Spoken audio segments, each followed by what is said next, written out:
तो पिछले एपिसोड में एलेक्सिर को चैलेंज करने की बारी टैन्यू की थी और उसने डिसाइड किया था कि वो सबसे हाई लेवल वाले एलेक्सिर को चैलेंज करेगा, जिसे कि आज पिछले कई हजार सालों से कोई भी चैलेंज नहीं कर पाया था। इसलिए अब इस बात की वजह से सभी उसका मजाक उड़ाना शुरू कर देते हैं और फिर टैन्यू से कहने लगते हैं कि तुम इतने हाई लेवल वाले एलेक्सिर को चैलेंज करना चाहते हो, लेकिन शायद इसके बारे में तुम्हें कोई अंदाजा नहीं है कि ये कितना कठिन होगा। जिसके बाद डूलिंग का मास्टर कहने लगता है कि पिछले 50,000 सालों में यह 4 आर्ट कंपटीशन अभी तक होता आया है, लेकिन अभी तक कोई भी इतने हाई लेवल वाले एलेक्सिर को चैलेंज करने में कामयाब नहीं हो पाया। लेकिन तुम्हें लगता है कि तुम उस एलेक्सिर को सक्सेसफुली आइडेंटिफाई करने में कामयाब हो जाओगे, लेकिन यह चीज असल में इतनी भी आसान नहीं है। और ऐसा कहते हुए वो भी टैन्यू का मजाक उड़ाना शुरू कर देता है। तभी हम देखते हैं कि टैन्यू के इस डिसीजन की वजह से चीफ टैंक भी परेशान हो गई थी और वो टैन्यू से कहने लगती हैं कि तुम इसमें थोड़ी भी लापरवाही मत करो, क्योंकि अगर तुम इस चैलेंज में फेल हो गए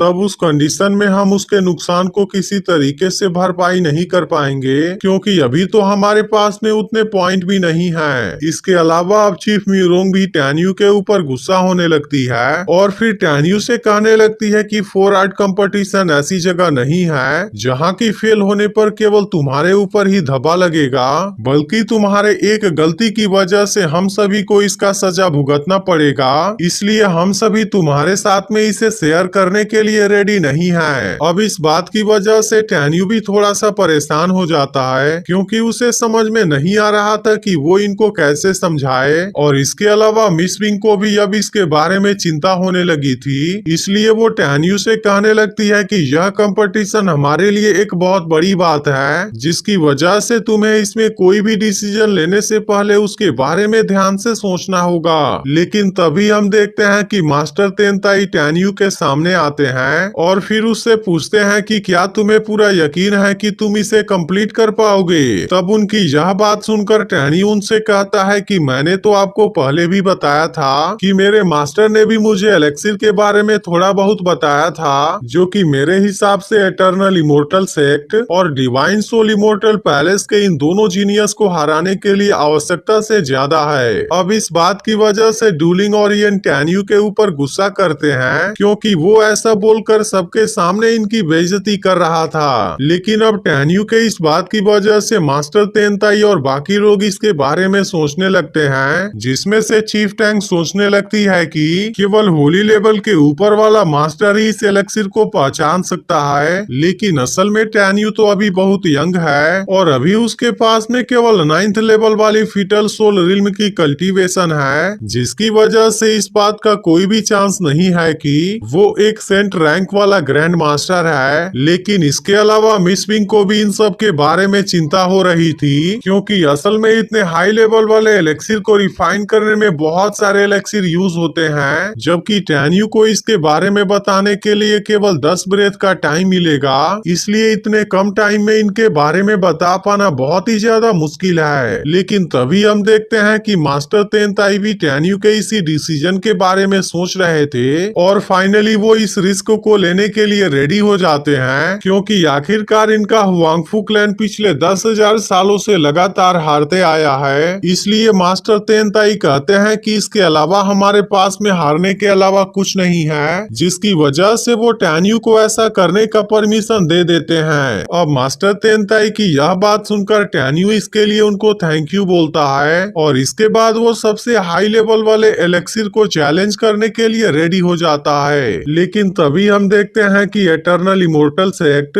और डिवाइन सोल इमोर्टल पैलेस को टैन्यू के ऊपर पूरा यकीन था कि वो हार जाएगा और इसीलिए वो सभी इस बात से बहुत ज्यादा खुश हो रहे थे। वहीं दूसरी ओर मिस विंग इस बात से बहुत ज्यादा परेशान होने लगी थी और फिर वो कहने लगती है कि अगर मेरे लो लेवल वाले जूनडैन मास्टर भी इसे चैलेंज करने की कोशिश करें, तब मुझे डर है कि वो भी इस चैलेंज को कंप्लीट नहीं कर पाएंगे। लेकिन अगर टैन्यू ने इस चैलेंज को सक्सेसफुली कंप्लीट कर लिया, तब इसका मतलब होगा कि वो एलेक्सिर के बारे में मुझसे भी ज्यादा जानता है और इन्हीं सब बातों की वजह से मिस विंग बहुत ही हैरान होती है। वही मास्टर यानवुजी टैन्यू से पूछता है कि तुम किस नंबर के बॉक्स वाले एलेक्सिर को चैलेंज करना चाहते हो, जिसके बाद हम देखते हैं कि टैन्यू 188 नंबर वाले बॉक्स को चैलेंज करता है। अब इसके इस बात को सुनकर मास्टर यानवुजी भी उस बॉक्स वाले एलेक्सिर को बाहर निकाल देता है, लेकिन हम देखते हैं कि टैन्यू इस एलेक्सिर को देखकर मुस्कुरा रहा था, जिसका मतलब था कि वो इस एलेक्सिर चैलेंज को सक्सेसफुली कंप्लीट कर लेगा। इसके बाद टैन्यू एलेक्सिर को आइडेंटिफाई करने के लिए उसे स्मेल करता है, ताकि उसे एलेक्सिर के बारे में सारी डिटेल पता चल सके। और इसके बाद वो कहने लगता है कि यह तो एक्सट्रीमली हाई क्वालिटी वाला सोल गैदरिंग सबलाइम पिल है, इसीलिए अगर किसी कल्टीवेटर का तीनों सोल और सातों स्पिरिट कोलैप्स होने वाला है, तब उस कंडीशन में कोई भी ऑर्डिनरी मेडिसिन उसका क्योर नहीं कर पाएगी, और ऐसे कंडीशन में वो केवल 100 दिनों तक ही जिंदा बच पाएगा। इसीलिए इस एलेक्सिर को द अल्टीमेट लाइफ प्रिजर्विंग सबजुंडैन के नाम से जाना जाता है। और इस एलेक्सिर को रिफाइन करने के लिए 3 तरीके यूज किए जाते हैं। अब हम देखते हैं कि इसके इन बातों को सुनकर सभी लोग हैरान होने लगे थे। इसके बाद टैन्यू इनको यह भी बता देता है कि इस एलेक्सिर को रिफाइन करने में कितने तरीके के एलेक्सिर यूज होते हैं, और फिर वो कहता है कि इसके स्मेल से ऐसा लगता है कि इसे तीसरे तरीके का यूज करके रिफाइन किया गया होगा, जिसकी वजह से इसमें 400 से भी ज्यादा एलेक्सिर का यूज किया गया है। और इसके बाद टैन्यू उन सभी एलेक्सिर का नाम बताना शुरू कर देता है जिनको कि इस एलेक्सिर को रिफाइन करने में यूज किया गया है। लेकिन टैन्यू सबसे पहले तीसरे लेवल वाले एलेक्सिर का नाम बताता है, जिसमें कि blue spirit grass, purple scented soul grass, और इसके अलावा इसमें 100 फ्लावर एंड घोस्ट एलेक्सिर का भी यूज किया गया है। अब इस बात की वजह से सभी लोग हैरान होते हैं, क्योंकि किसी ने भी नहीं सोचा था कि टैन्यू को इसके बारे में पता होगा। और इसके बाद टैन्यू इस एलेक्सिर को रिफाइन करने में यूज हुए 4th लेवल वाले एलेक्सिर के बारे में बताता है, जिसके बारे में सुनकर मास्टर जुगी की हैरानी और भी ज्यादा बढ़ जाती है, और उसे तो इस बात के ऊपर थोड़ा सा भी यकीन नहीं हो रहा था। अब 4थे लेवल वाले एलेक्सिर के बारे में बताने के बाद वो 5वें लेवल वाले एलेक्सिर के बारे में भी बता देता है, और फिर ऐसा करते हुए वो 6 लेवल वाले एलेक्सिर के बारे में भी बताने लगता है, जिसमें से कि रिसरेक्शन हार्ट हर्ब और फॉरबिडन ब्लड स्पिरिट मशरूम होते हैं। अब इसी तरह से टैन्यू इसके आगे 7th लेवल वाले एलेक्सिर के बारे में भी बता देता है, जिसमें कि हेवनली सोल हर्ब, अर्थ सोल लीफ और लाइफ सोल स्पिरिट यांग हर्ब होते हैं, जिसके बारे में सुनकर अब मास्टर यानवुजी को टैन्यू के ऊपर गुस्सा आने लगा था, क्योंकि टैन्यू इस बार भी इनको पूरी तरह से गलत साबित करने वाला है। अब इसी तरह से टैन्यू बाकी बचे हुए एलेक्सिर के भी नाम बताने लगता है, लेकिन अब उसके पास में बहुत ही कम टाइम बचा हुआ था, जिसकी वजह से टैन्यू को केवल इतने टाइम में ही अपने चैलेंज को कंप्लीट करना था।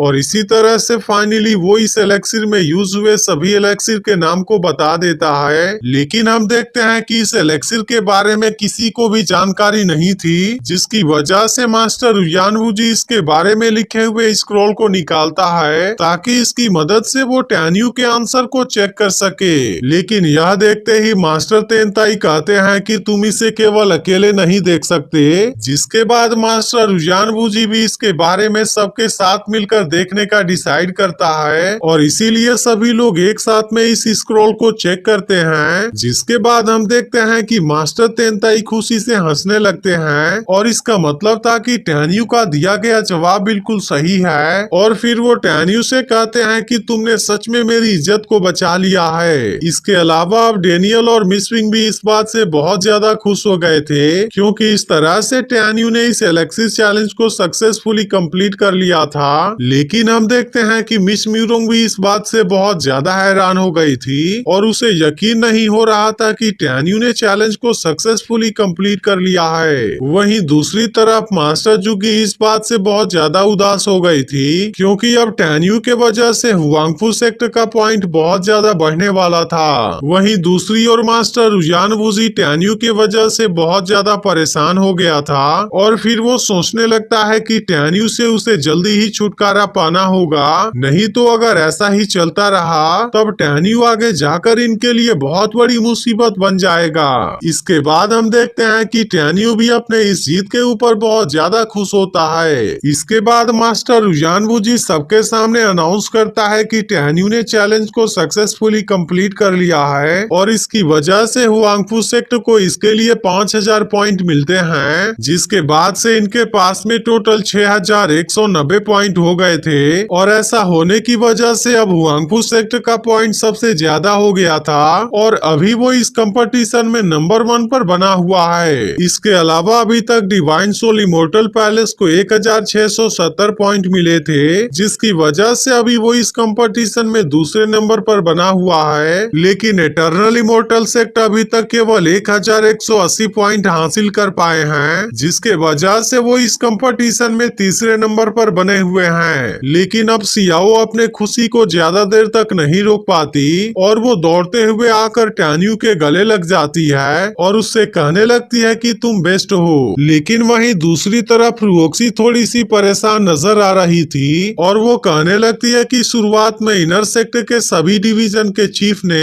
टैन्यू को एक वेस्ट फीटल सोल माना था, लेकिन अगर मेरे मास्टर को पता होता कि टैन्यू एक ग्रेट वेपन मास्टर भी है तब इस बात की वजह से उनको बहुत ज्यादा गुस्सा आता। लेकिन तभी अचानक से यूकिन को हार्ट अटैक आने लगता है, जिसे देख मास्टर जुगी उसके कंडीशन के बारे में पूछने लगती है और फिर कहती है कि क्या तुम्हें फिर से हार्ट अटैक आ गया। लेकिन हम देखते हैं कि यूकिन इस बात का कोई जवाब नहीं देती और इस वक्त वो टैन्यू को सियाओ के साथ में गले मिलते हुए देख रही थी। इसके बाद जुगी मास्टर यूकिन से कहती है कि तुम्हारी मदर ने मेरे पास में भेजा था, इसलिए किसी न किसी दिन तुम्हारे इस बीमारी को मैं जरूर क्योर करूंगी। अब अपने मास्टर की यह बात सुनकर यूकिन उसे थैंक यू बोलती है, जिसके बाद यह एपिसोड